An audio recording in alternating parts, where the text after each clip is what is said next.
இப்போ ட்ரெண்டிங்கில் இருக்கிற அப்பள துவையல் தாங்க செய்ய போகிறோம். வாங்க அது எப்படி செய்யலான்றதை பார்க்கலாம்.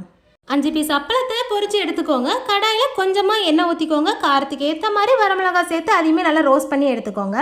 அதே கடாயில் 100 கிராம் சின்ன உள்ளி சேர்த்துக்கோங்க. இது கூடவே 3 பல் பூண்டு, 2 துண்டு இஞ்சி சேர்த்துக்கோங்க. கூடவே கொஞ்சமாக புளி ஆட் பண்ணி நல்லா மிக்ஸ் பண்ணி விட்டுக்கோங்க. ஒரு ஃப்ளேவருக்காக கொஞ்சமாக கருவேப்பிலையுமே இது கூட சேர்த்துக்கலாம். எதையுமே சேர்த்து நல்லா மிக்ஸ் பண்ணி விட்டுக்கலாம். இது எல்லாமே நல்ல பொன்னிறமாக வரது வரைக்கும் ரோஸ்ட் பண்ணி எடுத்துக்கலாங்க.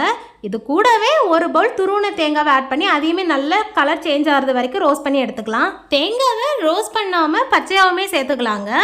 இது எல்லாமே சூடு ஆறுனதுக்கு அப்புறமா ஒரு மிக்ஸி ஜாரில் நம்ம வறுத்து வச்சுருக்கிற எல்லாத்தையுமே சேர்த்து இது கூடவே தேவையான அளவுக்கு உப்பு ஆட் பண்ணிக்கோங்க. காயப்பொடி 1 டீஸ்பூன் போட்டுக்கோங்க. பொரிச்சு வச்சிருந்த அப்பளத்தை கையால் நொறுக்கி அதையுமே இது கூட சேர்த்து இதை நல்லா அரைச்சி எடுத்துக்கலாங்க. அரைச்சி எடுத்த அப்பள துவையலை சூடான சாதத்தில் 2 ஸ்பூன் நெய் அல்லது நல்லெண்ணெய் சேர்த்து மிக்ஸ் பண்ணி சாப்பிட்டு பாருங்கள். டேஸ்ட் ரொம்ப சூப்பராக இருக்கும். இது ரொம்பவே டிஃப்ரெண்ட்டான ஒரு டிஷ்ஷாகவுமே இருக்கும். கண்டிப்பாக நீங்கள் உங்கள் வீட்டில் இதை ட்ரை பண்ணி பார்த்துட்டு எப்படி இருக்குது அப்படின்றத கமெண்ட்டில் சொல்லுங்கள். உங்களுக்கு இந்த வீடியோ பிடிச்சிருந்தது அப்படின்னா இந்த வீடியோக்கு ஒரு லைக் போட்டுக்கோங்க. நம்ம சேனலுக்கு சப்போர்ட் பண்ணி மறக்காமல் சப்ஸ்கிரைபும் பண்ணி வச்சுக்கோங்க. நாளைக்கு வேறொரு இன்ட்ரெஸ்டிங்கான ரெசிபியில் சந்திக்கலாம். பாய்.